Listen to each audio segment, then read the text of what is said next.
Hoperio filmoje piktadariai tikrai yra gana pavojingi. Nuo genocidų, teroristinių aktų ir net pagrobimų. Tai verčia abejoti, ar Hoperio filmas iš tikrųjų yra apie aplinką, ar galbūt apie pavojingiausią viso Pixar kartelį. Pažiūrėkime, kokie yra Hoperio filmo piktadarių nusikaltimai. Meras Džeris. Meras Džeris man tikrai labai nepatiko, kai žiūrėjau filmą. Nors būkime atviri, giliai viduje jis žinojo, kad tai, ką daro, yra neteisinga. Tačiau dėl to jis neišsisuks nuo bausmės už savo nusikaltimus. Visų pirma, jis bando neteisėtai tiesti savo greitkelį per saugomą natūralią buveinę. Tačiau tam jis neteisėtai įrengia klausos prietaisus, kad gyvūnai būtų trikdomi šiuo garsu ir galiausiai paliktų tą teritoriją, kad vyriausybė leistų jam statyti greitkelį. Taigi, jo padaryti griovimai ir sprogimai buvo neteisėti. Be to, kad galėjo padaryti klausos žalą kelioms rūšims ir neteisingai atėmė jų namus.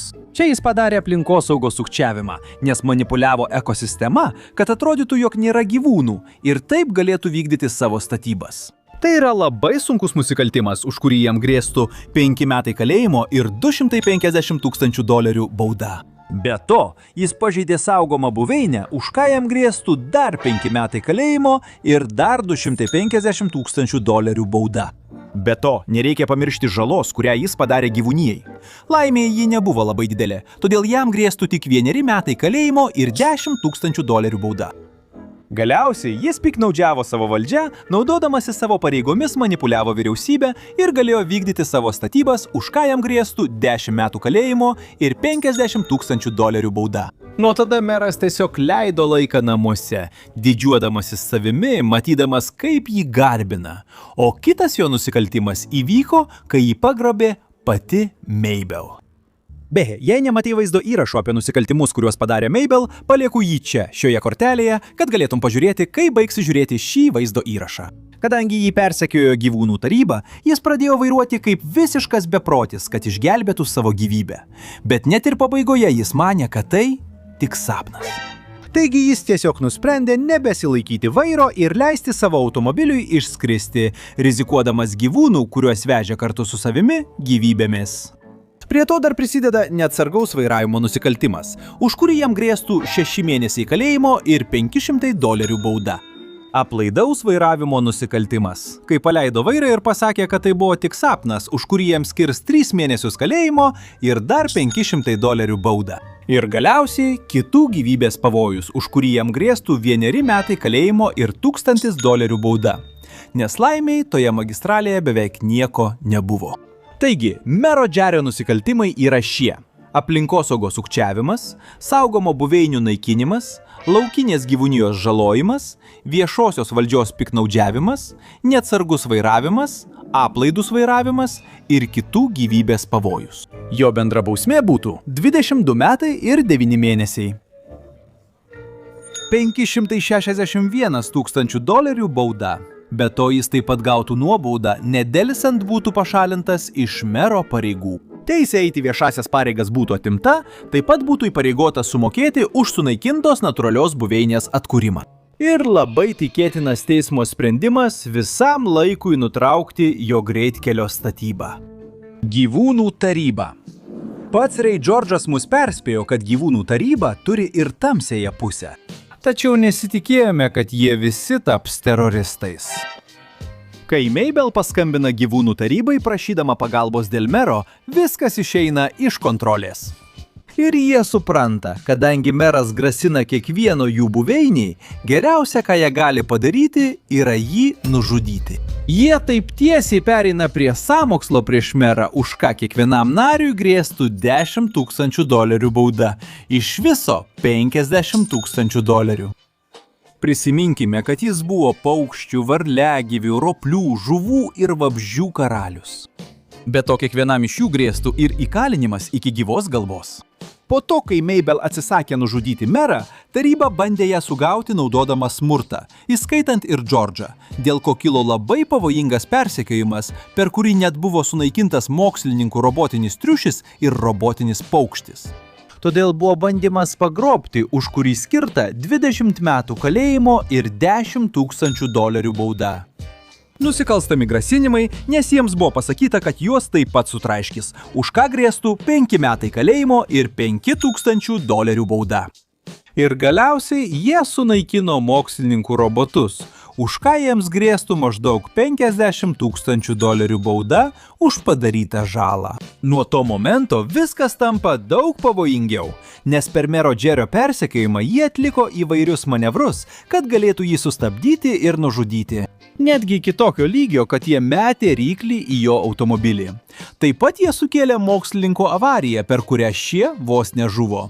Už šį pasikėsinimą nužudyti jiems būtų skirta 20 metų laisvės atėmimo bausmė ir $10 000 bauda. Be pavojingo manevro naudojant ryklį, jiems dar būtų pridėta 5 metai kalėjimo ir $5 000 bauda. Ir galiausiai jie privertė mokslininkus beveik mirti, už ką jiems skiriami 1 metai kalėjimo ir $1000 bauda.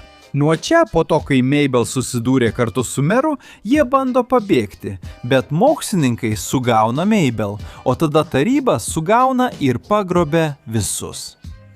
Kai jie pabunda, jie yra laboratorijoje ir laiko mokslininkus grasindami, kad šie pastatytų robotą, kuris atrodytų kaip meras.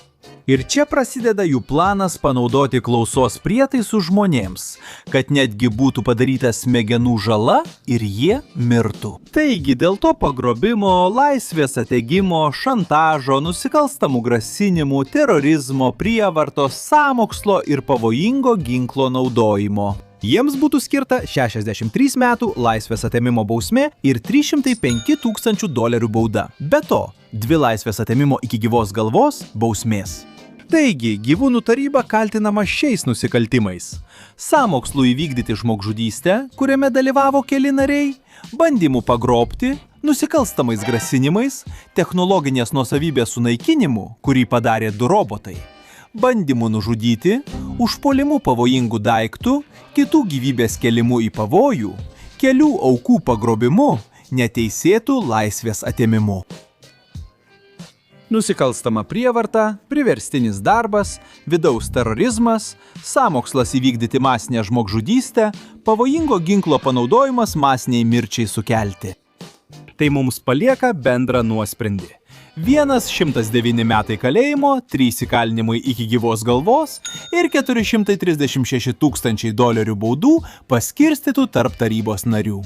Taigi taip, gyvūnų taryba ne tik bandė išgelbėti savo buveinę, bet ir prisirinko tiek kaltinimų, kad užtektų praleisti kelis gyvenimus kalėjime.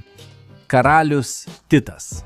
Aš sakyčiau, kad karalius Titas buvo tikrasis filmo piktadarys, nes jis vienintelis iš tiesų turėjo labai piktų ketinimų savo širdies gilumoje.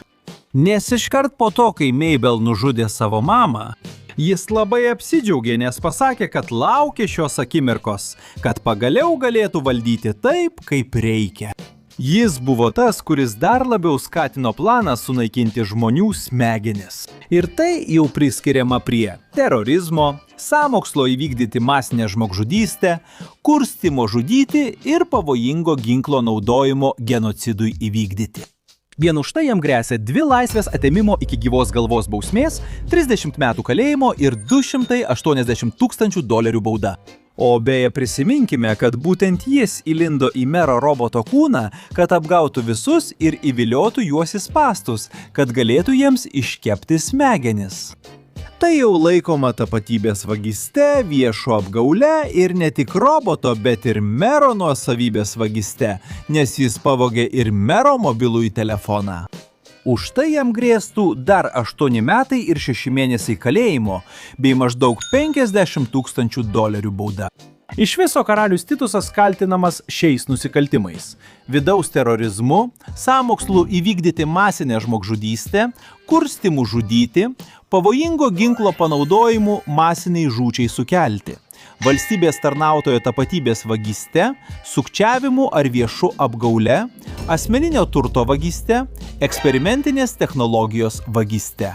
Tai reiškia, kad bendra bausmė būtų maždaug 2 laisvės atėmimo iki gyvos galvos bausmės, metų ir 6 mėnesių papildomo įkalinimo, $330 000 baudų, Nors tiesą sakant, jis išvengė visų šių bausmių, nes Varlių karalius galiausiai jį suvalgė. Na, belieka paminėti, kad mokslininkai taip pat padarė keletą nusikaltimų ir aš juos greitai išvardinsiu, jei jums įdomu. Mokslininkams buvo skirta tik bauda už tai, kad leido Mabel naudotis Hopperio technologiją be leidimo. Kaip eksperimento subjektui, rizikuojant savo gyvybę naudojant prietaisą, kuris galėjo paveikti jos smegenis. Ir taip pat už persekiojimą savo transporto priemonę, kai bandė susigrąžinti Mabel, vairuodami pavojingai.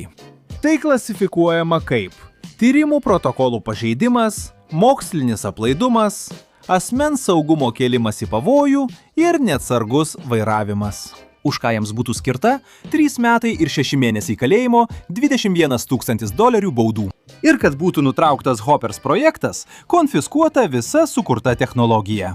Jų tyrimų leidimų sustabdymas, laikinas draudimas atlikti eksperimentus su žmonėmis. Ką manote apie nusikaltimus, kurie buvo atskleisti Hoppers projekte? Ar žinojote, kad jų buvo tiek daug? Ir žinoma, nepamirškite pažiūrėti vaizdo įrašo apie nusikaltimus, kuriuos Mabel padarė filme. Mes jūs stebėsime. Ačiū, kad žiūrėjote.